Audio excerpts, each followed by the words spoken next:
কর্মসূচি নিখিলবঙ্গ প্রাথমিক শিক্ষক সমিতি, নিখিলবঙ্গ শিক্ষক সমিতি অর্থাৎ এবিপিটিএ এবং এবিটি এর পক্ষ থেকে এই কর্মসূচিটি নেওয়া হয়েছে।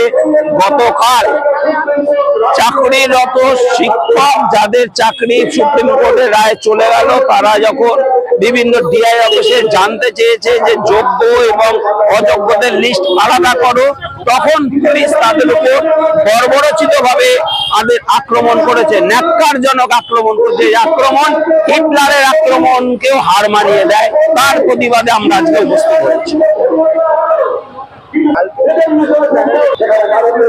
ডিআইরা আসলে সকলে পশ্চিমবঙ্গের প্রশাসনিক ব্যবস্থা এমন জায়গায় রয়েছে, যে কোনো আধিকারিক সবসময় ভয়ে রয়েছে, তটস্থ রয়েছে কখন তাদেরকে কোথায় ট্রান্সফার করে দেবে। ফলে সেই আধিকারিকরা আজকে ভয়ে সরকারের হয়ে নির্লজ্জের মতো বিভিন্ন ধরনের কথাগুলো বলছে। আজকে ডিআইরা তারা চেয়েছে যে স্বচ্ছতার সাথে নিয়োগ হোক, কিন্তু প্রশাসনিক রাজনৈতিক নেতাদের জোর করার ফলে বাধ্য হয়েছে। তারা কিন্তু দাঁড়িয়ে এই অসৎ লোকগুলোকে যোগ্য লোকের সাথে মিশিয়ে দেওয়ার চেষ্টা তারা করেছে। এসএসসি বোর্ড এই বিষয়ে দাঁড়িয়ে কোনটা যোগ্য কোনটা অযোগ্য সবটাকে গুলিয়ে দিয়ে আজকে এই রকম একটা জায়গায় নিয়ে এসছে। রাজ্য হাইকোর্ট যখন বলছে যে না, যোগ্য এবং অযোগ্যের তালিকা করতে হবে, তার বিরুদ্ধে গিয়ে দাঁড়িয়ে তারা সুপ্রিম কোর্টে গেল। কিন্তু যোগ্য এবং অযোগ্য তালিকা এসএসসি বোর্ডের কাছে আছে।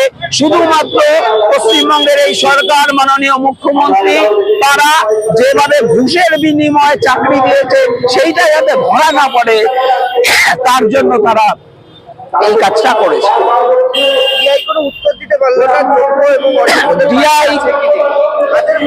ডিআই তো বলতে পারছে না যে আমি অযোগ্যদের পক্ষে, কিন্তু যোগ্যদের পক্ষে বললে তার দূর দূরান্ত ট্রান্সফার হয়ে যাবে, সেই আতঙ্কে তারা বলতে পারছে না।